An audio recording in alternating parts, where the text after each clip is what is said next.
Hello everyone. So what we're going to check out next is pulse width modulation. This is something we briefly touched on earlier, but today we're going to see how we can use the Arduino Uno to generate a pulse width modulated signal, and then how we can use that signal to drive a servo here. All right. So we're gonna work with PWM in 3 steps. Step 1 is going to be how can we use PWM to dim or brighten the LED, and I'll explain how and why we can do that. And then the second part is going to be where we just make the servo move periodically. And then the third step is going to be we use the touch sensor that we're already familiar with as an input, and then that will control when and how the servo moves. So what's cool about pulse width modulation is that you can't vary the voltage level. So it's always going to be either at a 0 state or a 1 state because it's a digital output. But because you can control for how long the pulse is on, you can in a way limit the amount of electricity that goes through the PWM pin. So by doing that, you can, so if we have a pulse width that is wide, that means that we're passing through much more current than we would if we have a narrow pulse width.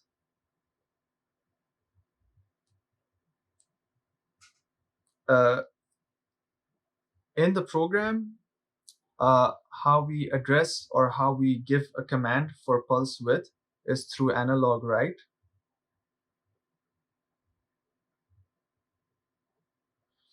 And the function works with you put in the pin that you want to output to. So let's say it's 11, 10, 9, 6, 5, and 3. These are the PWM pins. So let's say we want to put it out through 11, and then you have to give in a value that is between 0 and 255.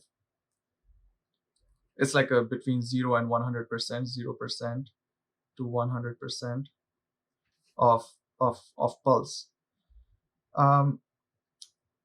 You guys, while you do some research, you're going to come across duty cycle, the term duty cycle.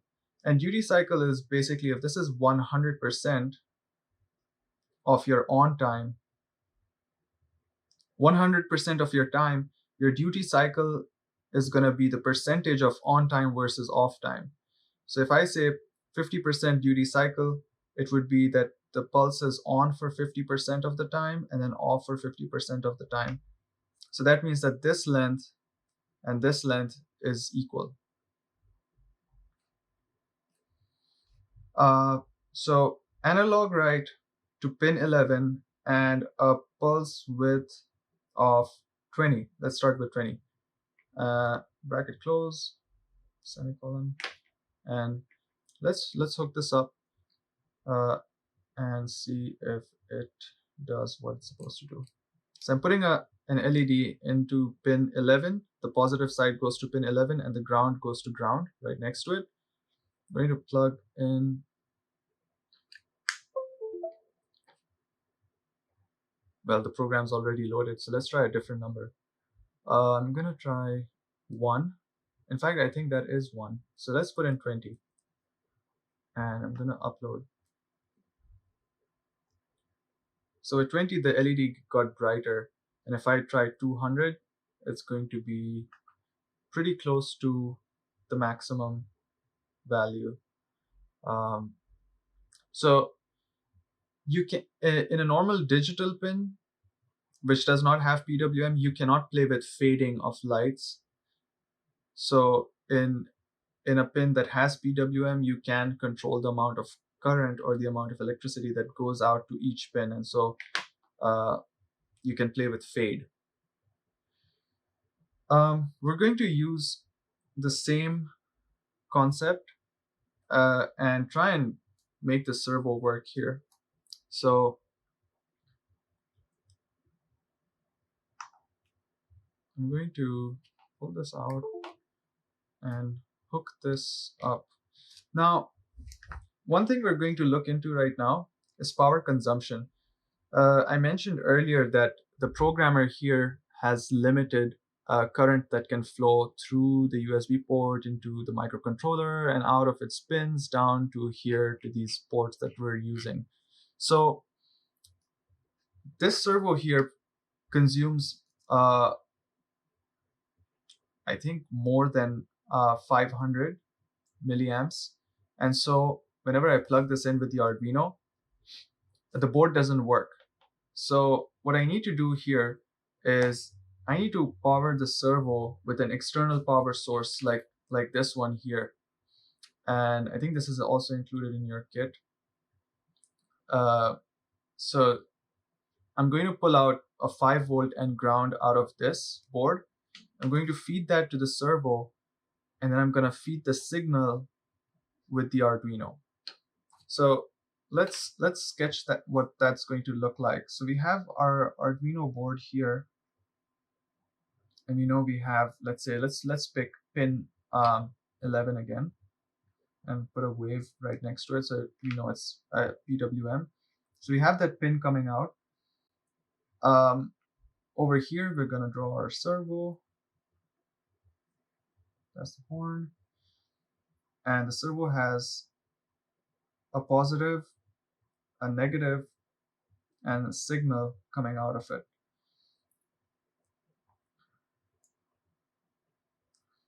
Positive is colored red, negative is colored brown, and signal is yellow. What we want to do is we want to connect the signal to pin 11, because that's where the pulse width modulated signal comes into the servo. We want to connect ground. Now ground connects to two places. The ground connects to the Arduino's ground as well, so that this loop of the signal is complete with the ground. You can't have just one wire going in. You just can't have one signal going in, and servo's not going to work if it's just signal. You need to ground it to give it a reference. A ground basically gives the servo a reference that, hey, this is the floor, and then this is how high you need to jump when the signal says go high. So you need to attach a ground to the microcontroller or to your Arduino. And then we have this positive go to our voltage source, positive source, and then this negative will connect with the ground again. So the ground is essentially connected to the servo, it's connected to your source's ground, and it's also connected to the microcontroller's ground. And then you also have the USB port going into your computer. So all the juice or all the main power the servo is consuming is going to be through this circuit, where the positive goes into the source and then the negative comes into here, and then this thing runs. So let's put that out. Because we'll be using multiple grounds, I'm going to make it here, because there's a positive and negative rail. It's connected from behind that way. So it's just going to make things a bit more easier for us to connect. I have my servo. These rails are helpful when you have multiple devices to connect.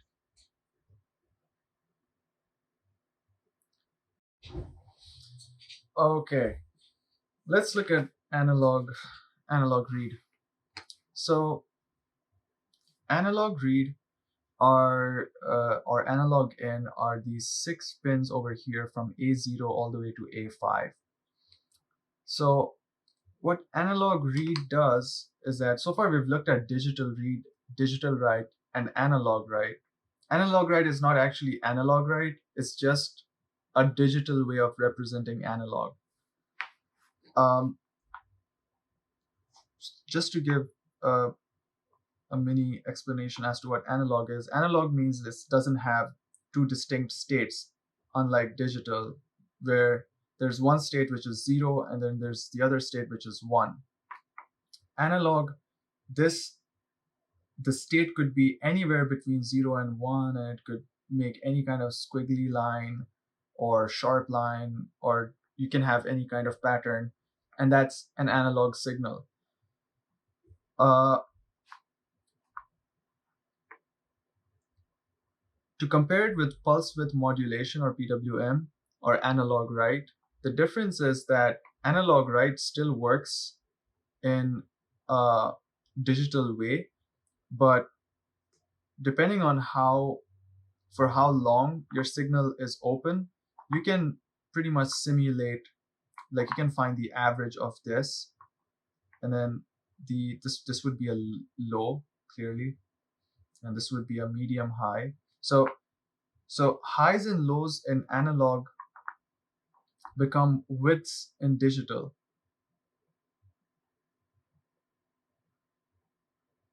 So this could be like, if you have a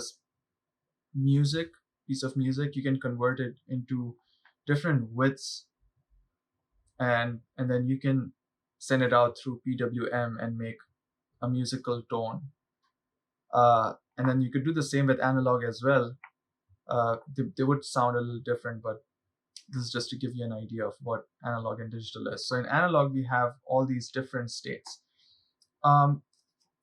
So most of this is like analog in. So all of this is actually analog in.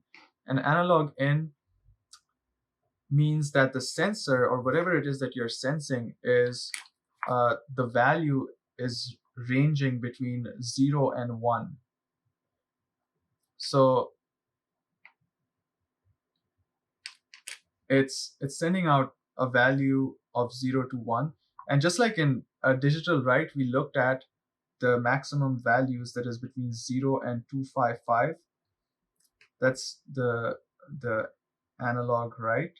In analog read, we have values of 0 to 1, 0 to 3.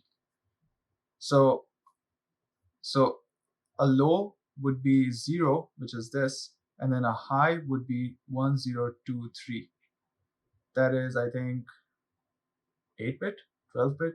I need to calculate, but it's 2 raised to the power something that gives you 1024, and that's the resolution. That means this becomes like your resolution. You have like 1,000 pixels between no value and full value, whereas in analog, right, you have a resolution of 0 to 255, between nothing and everything. So let's take this sensor, hook it up, and see how we can work with this. Essentially, what is happening is this analog A0, or analog in, is taking any voltage reading between 0 and 5 volts, and it's saying, okay, if it's 0 volts, then I'm going to give an analog read value of 0, and if it is 5 volts, I'm going to give an analog read value of 1023. So you can imagine like how that is scaled, is between 0 and 5 volts, you have 0 and 1023 numbers. So that's the resolution. What makes it cool is that you can use this for reading any kind of voltage, except that it has to be DC. It can't be alternating current, because you need to rectify it, flatten it out, and then send it into this for analog read. This is useful when you want to take readings from sensors like this, and you could also like take in battery voltage readings and know what your battery power is and all of that. So analog read is good when it comes to that. All right, let's hook this up. We have the 3 wires. So here it says negative, positive, and S. S is for signal, but we know that that's analog signal and not digital signal. How do we know that? I think if you look up this sensor, it will tell you that it's going to be an analog output. and not a digital one. So that's negative, positive, and signal. It's a low power thing, so we're going to hook it up to ground, 5 volt, and A0. I believe this thing is a water level measurement device, and what it's doing is it's checking the resistance between these copper lines, and as the resistance changes, the output voltage varies between 0 and 5. So I have some water here, and I made this tissue paper damp so I can simulate that, and we can see how the readings change on the analog read. We're going to take a mini detour and see and look into what uh, serial serial is. SERIAL. This is super helpful. Let's look at the code. It'll make more sense. All right, I'm gonna start recording. Start a new file. Let's say examples, and we have basic and analog read serial. So here you see that there's a line of code that says serial begin 9600 in your setup, and then in your loop there's a serial print sensor value. So what this program is doing is that it is in the setup, it is initializing that you need to begin the serial communication, and in the loop, which is being repeated all the time, it's being repeated all the time, you have a sensor value, and that sensor value is analog read command on A0. A0 is your analog 0, which we have plugged into over here. So what this code is going to do is that in a loop, it's going to say there's this variable called sensor value, and whatever you find in analog read A0, which is in the spin that we have connected, put that into sensor value. And then in the next line, it says print that sensor value. And then there's a delay of 1 millisecond. This delay of 1 millisecond, you can make it 0, but then that reading is going to be super fast. And all right, so let's upload this. Let's connect this, upload this, and see what kind of reading we're getting on the serial port. Tools, yep, Arduino Uno detected. Upload. Once it's done uploading, we want to open up the serial monitor, and on the right we can this is going to be my servo lead. So let's start with connecting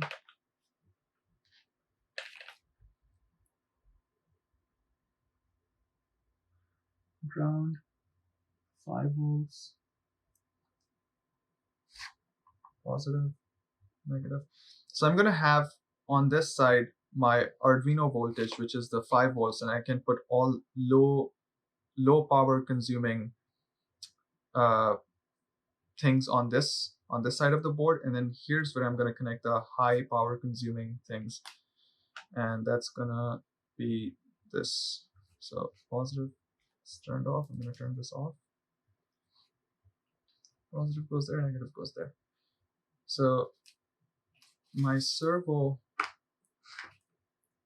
I'm gonna connect the positive and negative here, and let's put the signal in pin 3 or pin 11. Pin 11 works.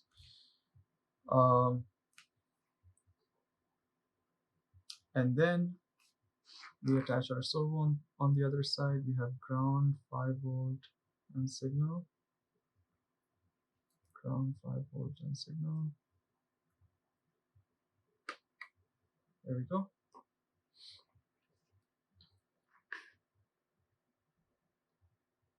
So what's left is that ground that needs to be connected both with our source, servo, and the Arduino's ground. So I'm going to pull out one more wire. That's going to be a black one because I want it to be ground. Color doesn't matter, but it's just that. There we go. So wait, that's positive. So ground with ground. Just making sure. Yeah. So this should work. So let's plug this in, write the code, and get the servo up and running. I have kept this off because I want to make sure that everything works on.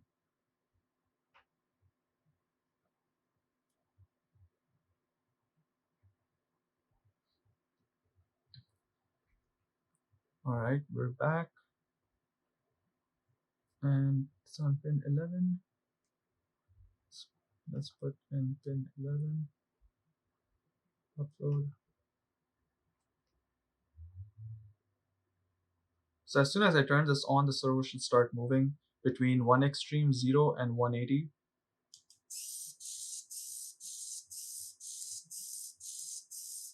So it's doing that. And we didn't fry the Arduino. So that's good.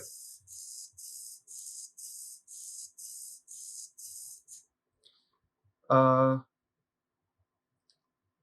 let's move into the third part where we introduce a switch, which is our capacitance touch. So as soon as we touch this, only then our servo moves.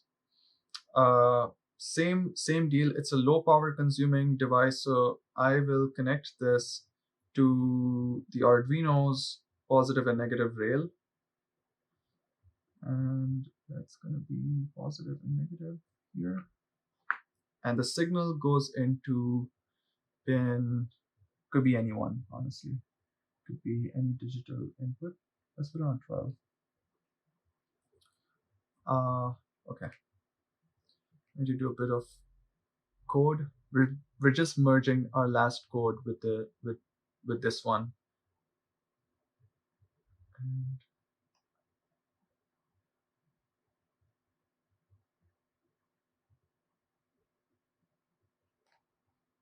you can also put in the LED like we did before, so it's not gonna fade, but it will light up every time we make contact.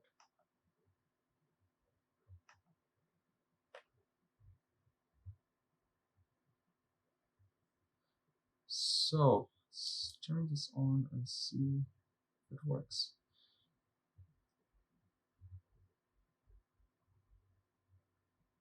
Oops, what's not working? My servo's on 11. Oops, my servo is on the wrong pin. 11. Upload.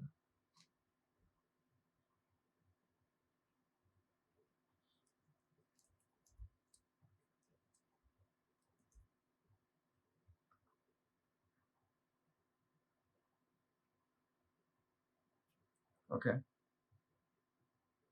What? Still not working?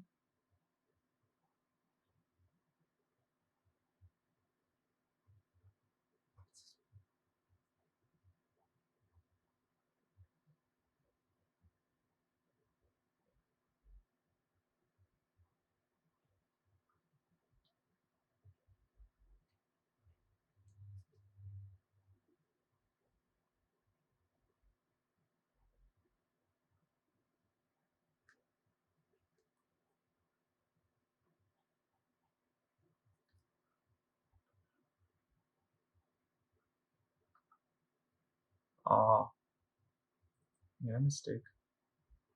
This goes.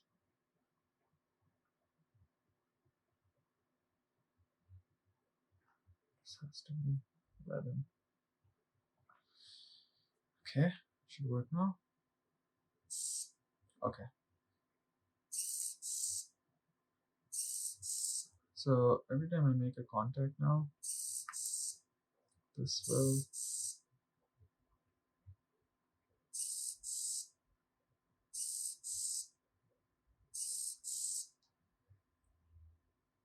There you go. That's what PWM is about. You have your digital input here, and you have a digital output there. So this is digital read, that's digital write, and this is analog write. So these are the three main functions we've looked at right now so far. Next, we're going to look at analog read. I'm going to explain what that means and how we can hook up sensors to analog read and take readings. I see that there's a stream of zeros that is just flowing. So there's a stream of zeros flowing vertically downwards because in front of serial print, there's LN, which means like new line. If you remove the LN and just put serial print, it's going to print without any spaces and just it's going to fill lines horizontally. Okay. As we touch through this, we see that some of the values change between 0 and what are we getting, like 25, 30, 40, and as the harder I press on this, the more the value becomes. It's like right now 120. So a lot of sensors work this way. There are force sensors, flex sensors, temperature sensors. They're all mostly analog in, so the voltage varies between 0 and 5, and then that is translated to 0 and 1023. So right now, as I touch this, that signal gets amplified by this tiny transistor we see here, and it's reflected on the serial monitor as some value. Okay, just to give you guys an idea, if I connect these two wires, you're gonna see it spike to maximum voltage, I think, or near maximum voltage, which is about 700. So that means if there's like a pure conductor between this, it's going to give out the maximum voltage that this particular transistor can. I think it's about 3 volts right now. That's why it's 700. If it were 5 volts, it would be 1023. Here's the damp tissue paper, and you can see as soon as I rub it onto here, the values change. So that is our serial monitor, and so we looked at two things. We looked at serial monitor, and we also looked at the analog read. Again, we can put in an if statement. Let's put in an if statement and say if sensor value is beyond a certain number, let's turn LED 13 on. So before we do that, I need to initialize pin 13. So let's do that. I'm going to say integer LED is equal to 13. That's just the pin. And then down here I say pin mode. I need to put in the pin that is LED. I could also put 13 in there. It's the same, and it's an output. Output. And next in the loop, I want it to constantly keep checking if sensor value is greater than 100, then do what? Then digital write pin 13 or LED as high, else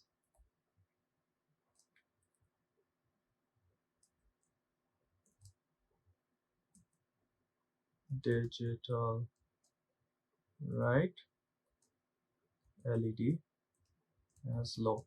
We do this low part because if you don't do it, then the LED just stays on. We're not going to do, we can do sensor value as well. And then, so it's going to run this test every millisecond. So it's doing it 1,000 times a second. Let's see if this compiles. Okay, there's something expected.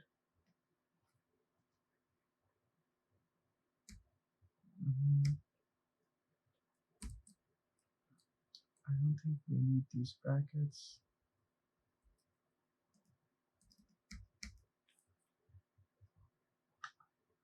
else is funny? What? Oh, oops. That was the problem.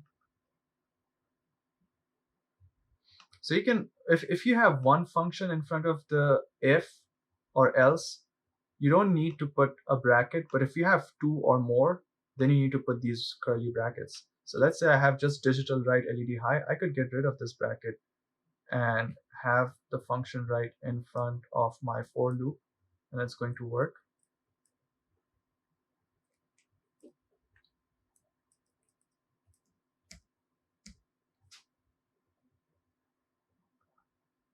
So that's an if, and then there's an else right beneath it, no curly brackets. But if it becomes digital write and also do an analog write and do some math in between it, then you want to put that all in a like a set of curly brackets. All right, print, delay, verified. Let's upload this and look at, I can plug an LED in here so it's brighter and we can have a look at it. Serial print, sorry, serial is running. We can see it's 0.